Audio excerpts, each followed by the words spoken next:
ফার্স্টে আমরা কোশ্চেনটা দেখি, তারপরে পরপর বাকি জিনিসগুলো আলোচনা করছি। যে particle describe a parabola x square equal to 8y under a force always perpendicular to y axis, find the law of force. Law of force এখানে সাধারণত বার করতে দেয় এই চ্যাপ্টারের উপর। তো ল অফ ফোর্স বার করতে গেলে ক্যালকুলেশন অনেকটা বড় হয় বা জটিল হতে পারে। সেই জন্য আমি যে মানে খুব ইজিলি যে ট্রিকটা নিয়ে এসেছি সেটা আমি অনেক কোশ্চেন নিয়ে পরপর দেখেছি যে এই ধরনের কেসগুলো ঘটছে। সেই জন্য আমি মোটামুটি একটা আইডিয়া করে বুঝতে পারলাম যে এই ধরনের ইকুয়েশনগুলোর এইরকম অ্যান্সার আসবে, এবং সেটা ম্যাক্সিমাম বা সব অঙ্কের ক্ষেত্রে একই নিয়ম প্রযোজ্য হচ্ছে। তাহলে আমরা এখানে দেখতে পাচ্ছি যে প্যারাবোলা ইকুয়েশনটা দিয়ে, যেটা কোয়াড্রেটিক ইকুয়েশন মানে সেকেন্ড ডিগ্রি ইকুয়েশন, তাহলে কোয়াড্রেটিক ইকুয়েশন যদি হয় তাহলে ল অফ ফোর্সটা কী হবে আমরা সেটা দেখব।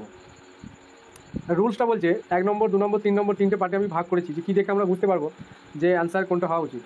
বলছে প্রথমে আমরা দেখব যে এই যে কার্ভটা আছে এবং পার্টিকেলটা কার উপর পারপেন্ডিকুলার বা প্যারালাল হচ্ছে।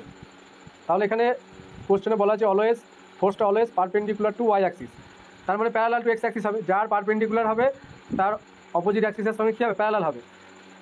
তার মানে বলছে ফোর্সটা যদি পারপেন্ডিকুলার টু, বলছে 1 নম্বর কী বলছে যে ওয়াই অ্যাক্সিস, তার মানে যে মোশন ইকুয়েশন অফ মোশন যেটা ইন প্লেন যে ইকুয়েশনটা আছে, দুটো ইকুয়েশন আছে, একটা d2y বাই dt স্কোয়ার আর d2x বাই dt স্কোয়ার, মানে দুটোকে কম্বাইন করে আমরা মোশন ইন এ প্লেনের ইকুয়েশনটা পাই। এখানে কোনটা জিরো হবে এবং কোনটা বরাবর ফোর্স থাকবে সেটা আমরা দেখবো। তাহলে এখানে যেহেতু বলেছে যে আমি রুলসটাকে বলিনি, যদি পারপেন্ডিকুলার টু ওয়াই অ্যাক্সিস বলে তার মানে ওয়াই অ্যাক্সিস বরাবর কোনো আমরা কম্পোনেন্ট পাবো না, তার মানে সেই ভ্যালুটা জিরো হবে। ঠিক আছে, তবে d2y বাই dt স্কোয়ারটা জিরো হলো। যদি এখানে বলতো যে পারপেন্ডিকুলার টু এক্স অ্যাক্সিস, তাহলে d2 বাই dt স্কোয়ারটা জিরো হতো, 2 নম্বর পয়েন্টটা। আর একটা জিনিস কি খেয়াল করবো আমরা, 3 নম্বর যে পয়েন্ট আছে হচ্ছে যদি ইকুয়েশনটা সেকেন্ড ডিগ্রি কার্ভ হয়, প্যারাবোলা সাধারণত সেকেন্ড ডিগ্রি কার্ভ হয়, সেই জন্য আমাদের ল অফ ফোর্স যেটা আসবে হয় 1/x কিউ আসবে, তাহলে 1/y কিউ আসবে। এবার কখন 1/x কিউ আসবে আর কখন 1/y কিউ আসবে সেটা আমাদের বুঝতে গেলে ফোর্সটা কার উপর পারপেন্ডিকুলার সেটা দেখতে হবে। যদি পারপেন্ডিকুলার টু ওয়াই অ্যাক্সিস হয় তাহলে এফটা ল অফ ফোর্সটা প্রপোর্শনাল টু 1/x কিউ হয়ে যাবে, মানে পারপেন্ডিকুলার টু ওয়াই অ্যাক্সিস মানে তো প্যারালাল টু এক্স অ্যাক্সিস। তাহলে এই আনসারগুলো কি আছে, সাধারণত 1/x কিউ আসতে পারে বা 1/y কিউ আসতে পারে। তাহলে আমি এখানে তীর চিহ্ন দিয়ে নিচে দেখিয়ে দিয়েছি যে যদি পারপেন্ডিকুলার টু এক্স অ্যাক্সিস হয় তাহলে কী হয়ে যাবে, এ প্রপোর্শনাল টু 1/y কিউ। বোঝা গেল? এবার তাহলে এই কোশ্চেনটার ক্ষেত্রে যেটা অ্যান্সার হওয়া উচিত সেটা হচ্ছে, যেহেতু বলেছে পারপেন্ডিকুলার টু ওয়াই অ্যাক্সিস, মানে পারপেন্ডিকুলার টু ওয়াই অ্যাক্সিস মানে এক্স দিয়ে অ্যান্সারটা আসবে, 1/x কিউ হয়ে যাবে অ্যান্সার। তারপরে এ প্রপোর্শনাল টু 1/x কিউ। বোঝা গেল? এবার নেক্সট যে 2 নম্বর কোশ্চেনটা আছে এখানে কী বলছে, a particle moves in a plane given by Y square equal to 4x। আগেরটা ছিল x square equal to 8y, এখানে Y square equal to 4x। তাহলে 2 নম্বর কোশ্চেনে এটাও সেকেন্ড ডিগ্রি ইকুয়েশন। তাহলে এবার এখানে সেকেন্ড ডিগ্রি ইকুয়েশন মানে আমরা ল অফ ফোর্সটা কী পাবো, 1/x কিউ টাইপের পাবো বা 1/y কিউ টাইপের পাবো। এবার কোনটা হবে, এবার আমাকে দেখতে হবে যে এইটা যে প্যারাবোলাটা, এটা প্যারাবোলার ইকুয়েশন, এটা পারপেন্ডিকুলার টু কী বলেছে, টু ইট অ্যাক্সিস। এখানে কোনো পার্টিকুলার এখানে একটা জিনিস দেখতে হবে যে অ্যাক্সিস বলে দিয়েছে। তাহলে প্যারাবোলার অ্যাক্সিস দুটো হয়, একটা এক্স অ্যাক্সিস হয় বা কখনো ওয়াই অ্যাক্সিস হয়। এবার যদি এখানে ইকুয়েশনটা কি ওয়াই স্কোয়ার মানে ওয়াই এর পাওয়ার যদি ইভেন হয় তাহলে কার্ভটা আমরা দেখতে পাই যে এক্স অক্ষের প্যারালাল হয়ে যায় এবং তার এক্সিসটা হয়ে যায় কি, মানে সিমেট্রিক হয়ে যায়, আর এক্স অ্যাক্সিসের সিমেট্রিক। তার মানে এক্স অ্যাক্সিসের সিমেট্রিক মানে তার এক্সিসটা এক্স অ্যাক্সিসই হয়ে যাবে। তাহলে আলটিমেট কি দাঁড়ালো যে ফোর্সটা কি পারপেন্ডিকুলার টু ইটস অ্যাক্সিস। ঠিক আছে, তার মানে এক্স অ্যাক্সিসের উপর পারপেন্ডিকুলার, মানে যার উপর পারপেন্ডিকুলার হবে তো সেই বরাবর কি আমরা ফোর্স পাবো না। তার মানে অ্যান্সারটা কী আসবে, ওয়াই দিয়ে আসবে, মানে 1/y কিউ অ্যান্সার হয়ে যাবে এখানে। যেহেতু সেকেন্ড ডিগ্রি কার্ভ, আগে আমি রুলসটা বললাম পরপর 3টে, সেই রুলস অনুযায়ী আমরা অ্যান্সার ডাইরেক্ট বলে দিতে পারবো। এখানে অ্যান্সারটা বি হবে, বি অপশনটা 2 নম্বর কোশ্চেনের অ্যান্সার বি, মানে এ প্রপোর্শনাল টু 1/y কিউ। ঠিক আছে, নেক্সট এখানে একটা কোশ্চেন আছে, ওই কোশ্চেনটা এটা এইখানে এখানে একটা বলছে, a particle describe an ellipse under a force always directed towards the centre of ellipse then the law of force. এখানেও সেকেন্ড ডিগ্রি কার্ভ আছে। ঠিক আছে, এবার এখানে পারপেন্ডিকুলার বা ওরকম কেস কিছু বলা হয় না, তাহলে এই কোশ্চেনটা এখন থাক, পরে আলোচনা হবে।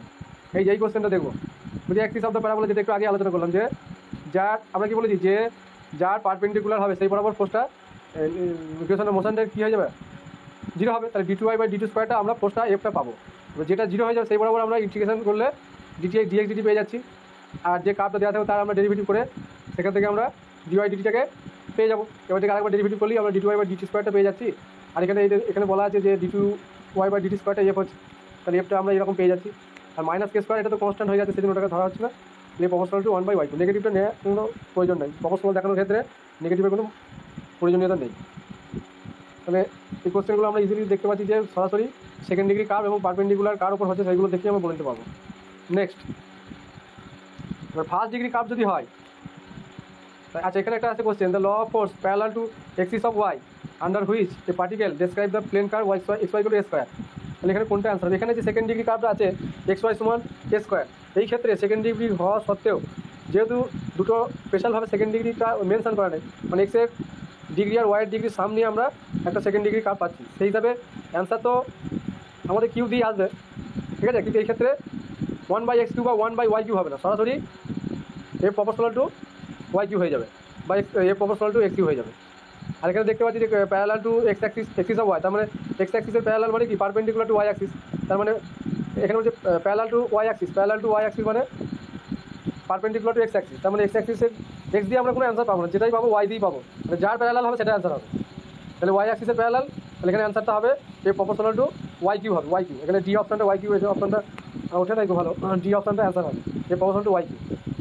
এটা হাইপারবোলার ইকুয়েশন, রেক্ট্যাঙ্গুলার হাইপারবোলার, ঠিক আছে।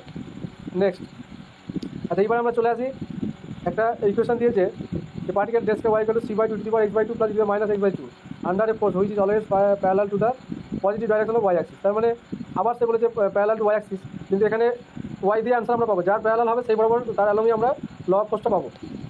তাহলে ওয়াই দিয়ে অ্যান্সার আসবে, কিন্তু এখানে ফার্স্ট ডিগ্রি ইকুয়েশন বলে আমরা ওয়াই কিউ দিয়ে আসবে না, যা আসবে ফার্স্ট ডিগ্রি দিয়ে অ্যান্সার আসবে, তার মানে এ প্রপোর্শনাল টু ওয়াই হয়ে যাবে অ্যান্সার। তাহলে অপশান এটা হয়ে যাবে অ্যান্সার। তার মানে ফার্স্ট ডিগ্রি হলে এ প্রপোর্শনাল টু হয় এক্স হবে বা এ প্রপোর্শনাল টু ওয়াই হবে, তাহলে যার প্যারালাল সেটা হবে। তাহলে ওয়াই এখানে ডাইরেকশনটা বলেছে প্যারালাল টু ওয়াই অ্যাক্সিস, তার মানে এ প্রপোর্শনাল টু ওয়াই, অপশান এটা অ্যান্সার হবে, ঠিক আছে। এখানে কোশ্চেনটা করা আছে অনেকটা লেন্দি হয়ে যাচ্ছে। এরপর